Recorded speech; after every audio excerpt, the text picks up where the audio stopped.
Hi everybody, my name is Lauren if you're new to me. On this channel I talk about healing chronic fatigue and adrenal fatigue by healing attachment trauma, but really all subjects attachment trauma related when we're trying to heal ourselves, when we're doing this very sacred work, I would say, very spiritual work of healing our developmental trauma. Today I'm going to talk about rest.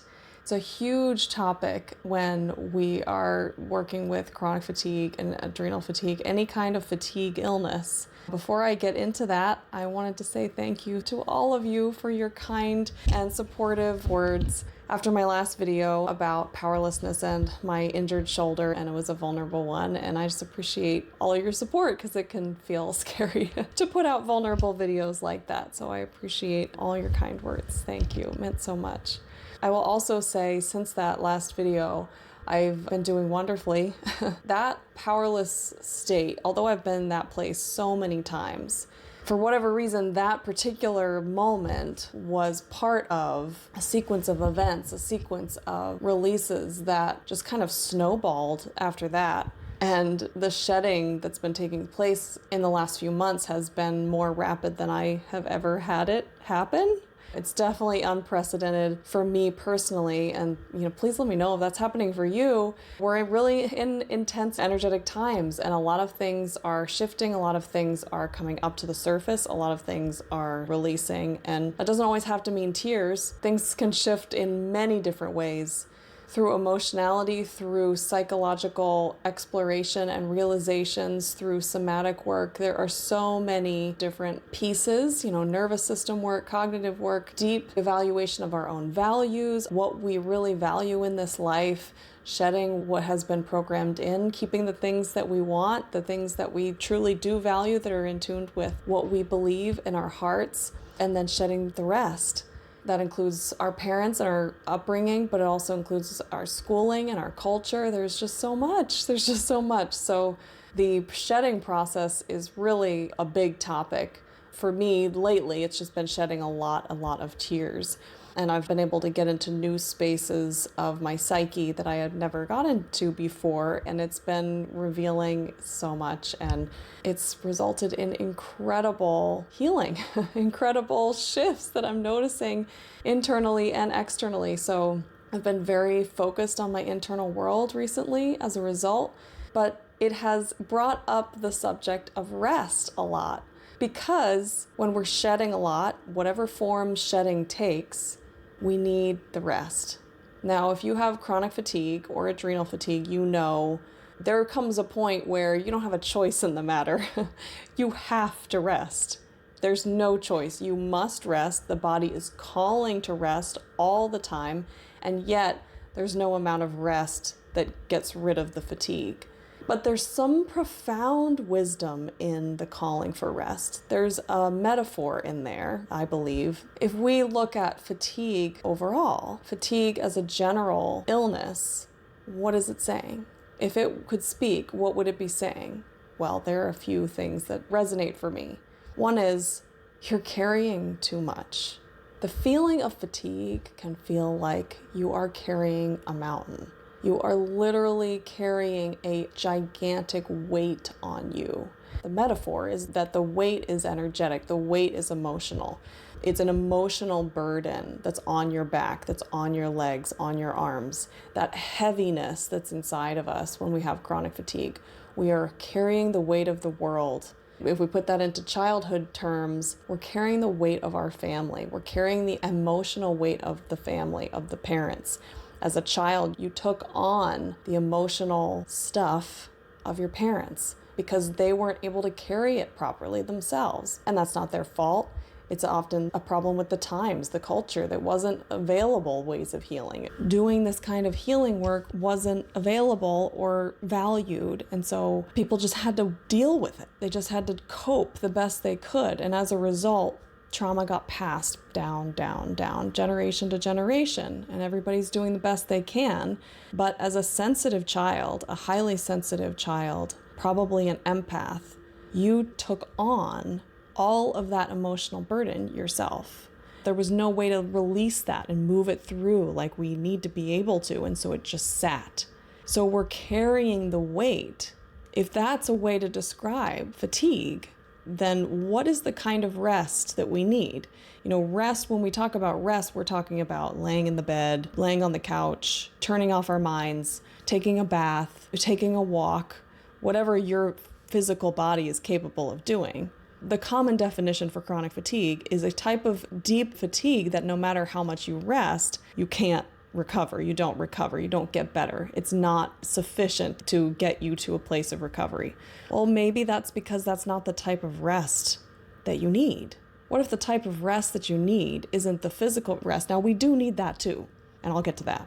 But the kind of rest that we need, if the definition of fatigue is what I just said a minute ago, then the antidote to that would be to rest from carrying that burden, carrying that emotional burden from your family. That's the kind of rest that we need. That's the kind of rest that heals chronic fatigue. Now, easier said than done. That's a process. But that's a helpful conceptual model to me, because it's like, I don't know about you, but the idea of rest has been a very difficult one for me on this journey. A few months ago, I had a very amazing, incredible breakthrough with my relationship with rest, because I finally got to that wound, that particular wound that had to do with my relationship with rest.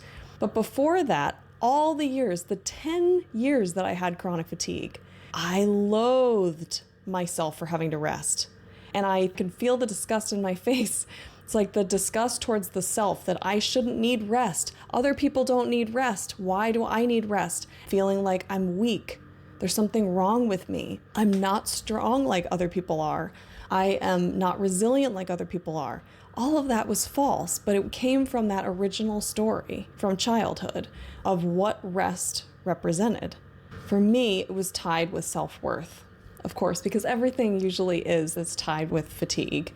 It drills down to this core wound, which is our relationship with self, our sense of self-worth. So believing at a deep, deep level that productivity is equal to your sense of self-worth will cause a very destructive relationship with rest. So I developed a very strong loathing for rest, deep resentment and contempt for myself when I needed rest. So what happens? I develop an illness in which I can do nothing but rest. What happens then? The self-loathing is right in your face. My face is right in my face. The disgust. I can't stand it. And the relationship, as it arced, as it changed over time, was, it was this thing standing in my way of everything that I wanted to do in my life. And it was causing all these other problems that were evoking other wounds, like being financially dependent on other people, like being physically dependent on other people. All the I can'ts that I had to say, bringing up all that powerlessness, bringing me back to my video last time, all that powerlessness that we have from childhood, from deeply needing somebody to be there for us. And no matter what we do, we can't get it. We're seeking, we're hoping, we're scared, we're confused. This is the inner child state. Usually when we have this wound, somewhere inside of us, there's a little girl or boy who is scared, who's looking up, innocent, seeking, trying to do the best that we can, everything that we can to get our parents' attention and to give us the thing that we need that we can't give to ourselves when we're little. That desperate feeling and that feeling of being emotionally abandoned. Emotionally abandoned. It's terrifying for a child. Terrifying. And it creates this feeling of abyssness. Children feel like they are in an abyss when they're trying to seek an emotional attuned parent and the parent is not there, whether they are blank and emotionless, whether they're emotionally distant, whether they are judgmental, critical, shaming, whatever the form it takes, rejecting. If the parent is not available, it creates this sense of endless abyss in our body. It's like we're floating out in space and there's no cord or tether to grab onto. That is the depth of trauma that happens in the body from what used to not even be acknowledged as trauma. But this is trauma, and it impacts children at a very deep cellular level when they experience this abyssness again and again and again from emotional abandonment. So what do? Again, we take this stuff on. When we're not being emotionally attuned to, our sense of self-worth is not being validated. Who am I? Am I valuable? Am I lovable? Why? Where are you? I need you, mommy. I need you, daddy. Where are you? Where are you? I need you. We're not getting validated and acknowledged the way we need to be. And so our self-worth gets a huge wound on top of it. As a result, we've got to create our sense of self-value out of other things. We seek, what are the things that my parents value? What do they judge? What do they like? What do they not like? What do they approve of? What do they have disdain for or disgust? Sure enough, in one form or another, unconscious or conscious, those things seep in. And so one of the things that I had in my body was deep resentment for rest, judgment for any sign of weakness or lack of strength. And yet I had another program in me that soaked in weakness. So I had these very conflictual energies of hatred for weakness and I must be weak because that was modeled and I have to take it on to protect how I see that parent. So rest was equated with weakness and all the other things. There are so many things that go into rest and the things that it stops us from doing. When we need constant rest, there's so much that we can't do. As you know, if you're dealing with chronic fatigue or adrenal fatigue or any kind of chronic pain illness, anything that inhibits our ability to move is going to bring up all sorts of other stuff. Every kind of interpersonal interchange that can be, these chronic ailments can bring up. So much of my journey has been variations of resentment. Now, when I developed adrenal fatigue and I became housebound and then intermittently bedbound, and my nervous system was, I never know how to quite describe it, but it was far gone. It was in such an extreme state of dysregulation that the level of desperation that I had in my body outweighed the resentment for rest.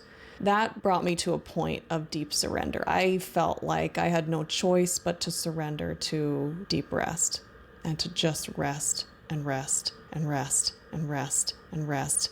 And it took 18 months for me to reset my nervous system. If you are interested in an in-depth course that I created based on how I healed my adrenal fatigue, I have a course down below in the description. But it took me 18 months to reset my nervous system. And during that time, I was deeply surrendered to rest. And as a result, I was able to heal. I was able to heal my nervous system. And then after that, I embarked on a trauma healing journey. And over the next few years, my chronic fatigue began to lift. That intense, heavy fatigue, up and down, going deep into trigger states, the fatigue getting so weighty and then coming up, and the percentage of fatigue time versus not fatigue time decreasing over time, the fatigue was lifting. Granted, I was very wary of what I could and couldn't do. And people in my life can attest to this. I had caution tape all around me that was like so wary of what I could and couldn't do. There was nothing that was going to risk me going back to that place. Dear good Lord. So I was very vigilant of how my body's doing, how it's feeling, what is it saying it can and cannot do, and really getting tuned into that message. And that's some part of the reprogramming that we're doing in this journey, because when we have attachment trauma, we lose our trust in our own body. Because when we're little, we get these natural body sensations, emotions, feelings coming out of and want to be expressed. So we express them, and then if they're shut down in some way, shape, or form, we learn over time, my body's not trustworthy. My body is making my situation worse. My body is lying to me. The stuff that is in my body is not real, because what I'm getting back is not affirming of that. So my body's the thing that's wrong, not them, because we can't have our parents wrong when we're little. Our psyche can't handle that. And so our body has to be wrong. If our parents aren't wrong, our body is wrong. So we've got to stay safe in that environment. So part of this process is learning, how do I tune into and how do I trust what my body is saying? That's a big deal. I could make 10 more videos on just that. But this is a piece of it. This idea of rest is a piece of it. How much rest and how much doing can I do? And it has been a deep and long process. I can't even tell you how much turmoil and inner conflict I had for years over the question of what can I do now? So as the chronic fatigue lifted and I could do more, Then it was like, I want to go out and do things, but I would keep coming up against my body because there was stuff I was missing. So I was trying to I was trying to learn my body's signals, how to judge when do I rest, when do I go. And it was a very difficult process, and I got it wrong a lot. And so I would overexert or I would underexert. I wasn't getting it just right, but more than that, it was what was being triggered, and I was missing the trigger because these things are so insidious. This is why it takes years. With attachment trauma, with developmental trauma, we get so used to the cues. We get so used to being treated certain ways, of ignoring certain signals in our body, that it takes a long time to work with our nervous system and to work with that learning process of what is my body saying. There's a long time spent in we're doing the work after. We're looking back in hindsight, and then we're kind of putting the pieces together. There's a long time in this process of healing that is taking place. What we're trying to do is move that time closer and closer to the time of the event when it happens. Because eventually we get to this place where we're doing it in the moment. That's the ultimate goal. Sounds simple, and it is the opposite of simple. When the programming is to ignore those cues, that process takes a very long time in my experience. So when we get to the point where we're working with it in the moment, notice it in the body, but then we've got like a blank board of what we're supposed to do, how we're supposed to respond. So then that's another part of the process. And this is in the context of rest because we're trying to rest in the way that rest from taking on the emotional responsibility from everybody else. We're trying to stop this process. We're trying to let ourselves rest and just take care of ourselves. Another way we do this is by finding all the inner children within us that are crying, that are screaming, that are wailing to be heard, that are tucked in a corner, feeling untrustful. We are finding all of these children and working with them because them carrying these burdens is what we need the rest from. And so these external triggers serve as we learn this process of like being able to be in the moment of what am I feeling right now? And then what do I need to do?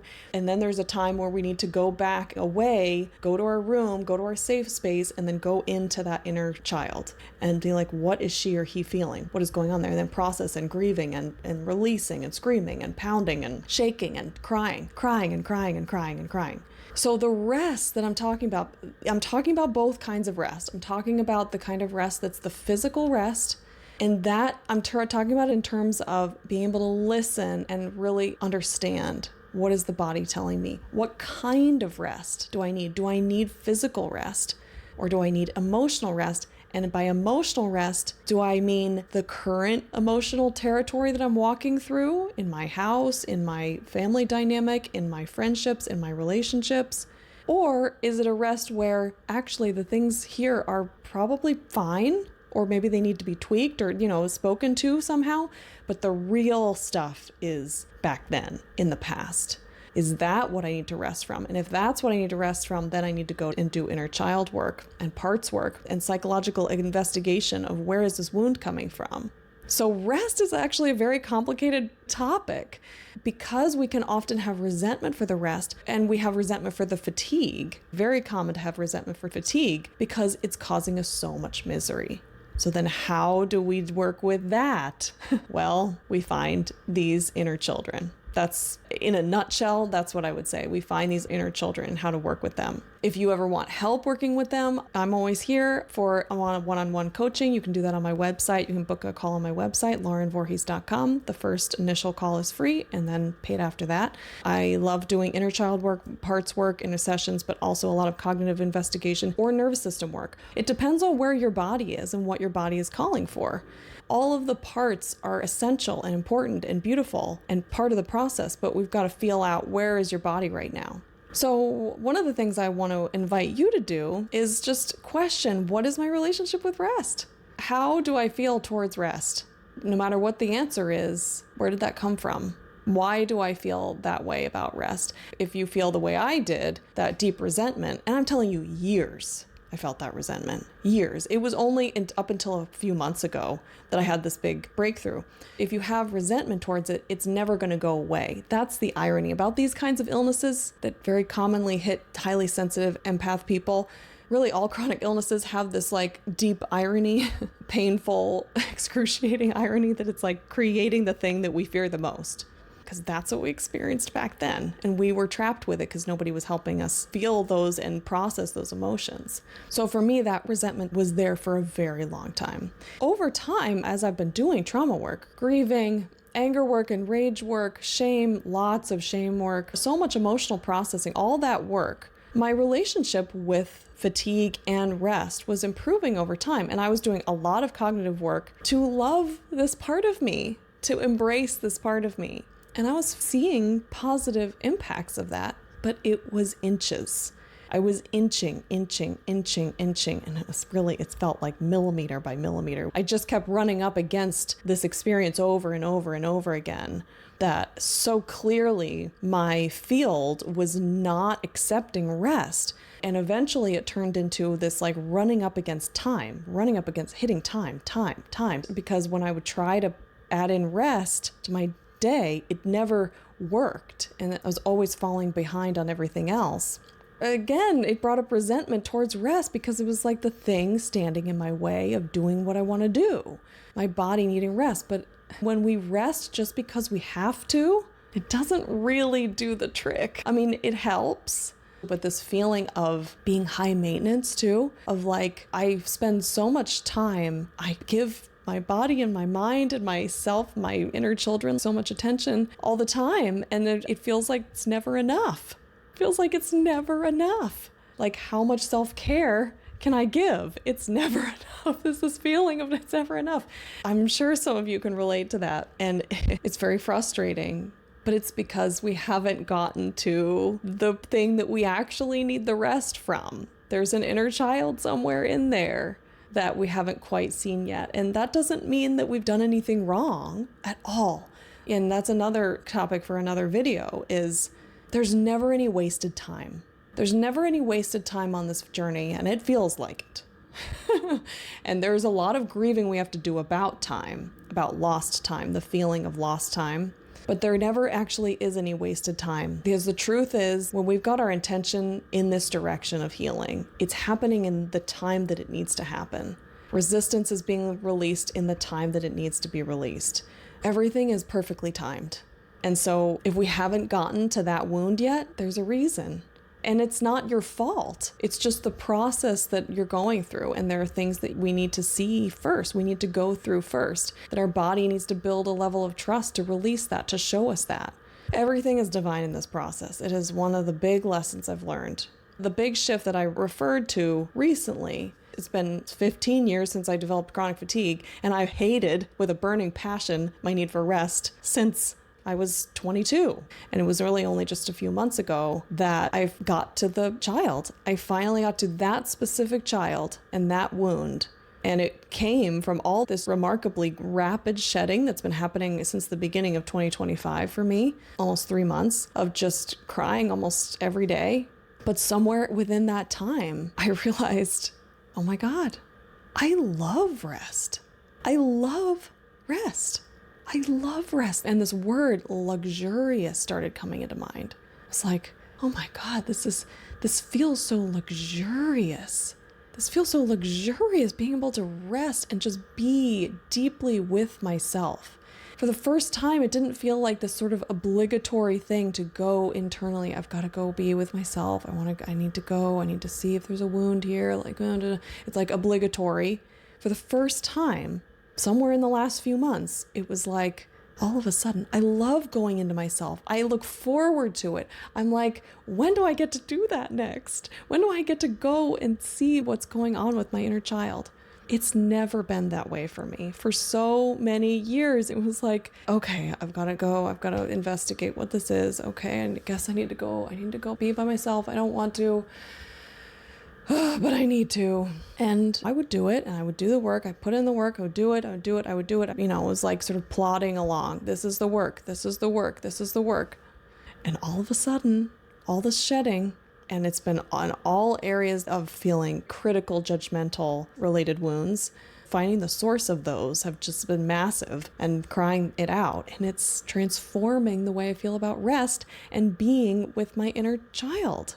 I love it. And it's transforming really the way I see my life. It's like my whole life feels luxurious, even though no circumstances have changed.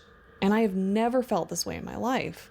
So I say that to just say, you can, if you count it as 15 years or 5 or however you want to count it, it's been a long time. And if you would have asked me a couple years ago, I would have felt like I must be doing something wrong. I'm missing it. I'm not getting it. I can't find it. I can't do it. But the more time that passes, the more it's clear to me. And I have very specific ones I'm currently working on that I haven't gotten to yet. And that's okay, because the things that it's impacting in my life are frustrating and sometimes scary. But I've learned, and I just want to share with you, that it truly is divinely timed whenever that comes.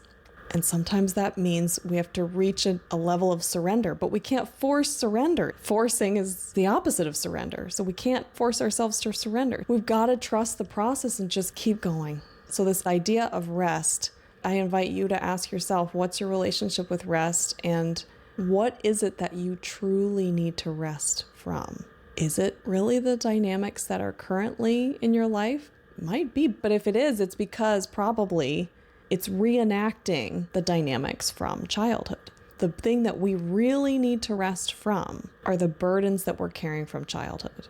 The emotional weight that we were carrying for our parents, including our own emotions that were not being processed because they weren't available. So I'd love to hear your thoughts about this.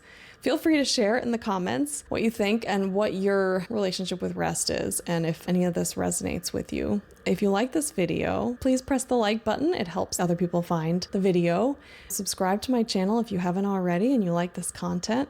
And I just really hope this is helpful. I really hope that you're doing well. I'm recording this in between the 2 eclipses in the spring, so it's like we're in this cool eclipse portal.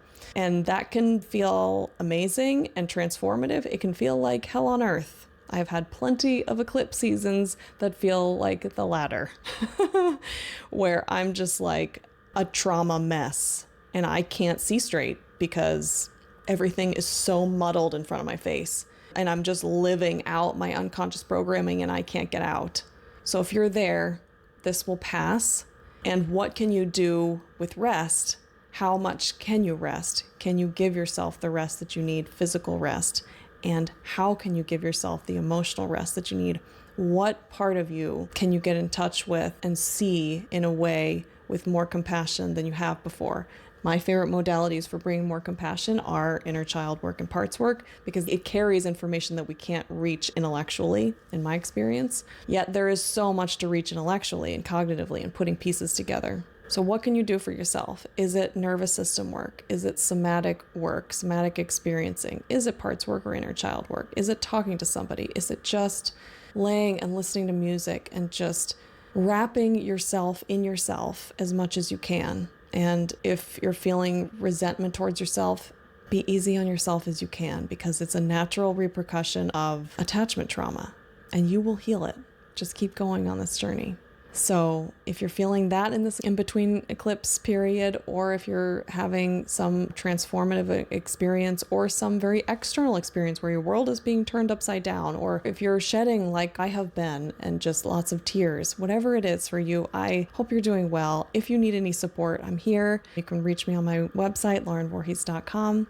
Again, that nervous system course is in the description below. There's a link to mastermind.com and my course. I wish you all the best, and I will look forward to talking to you soon. Bye.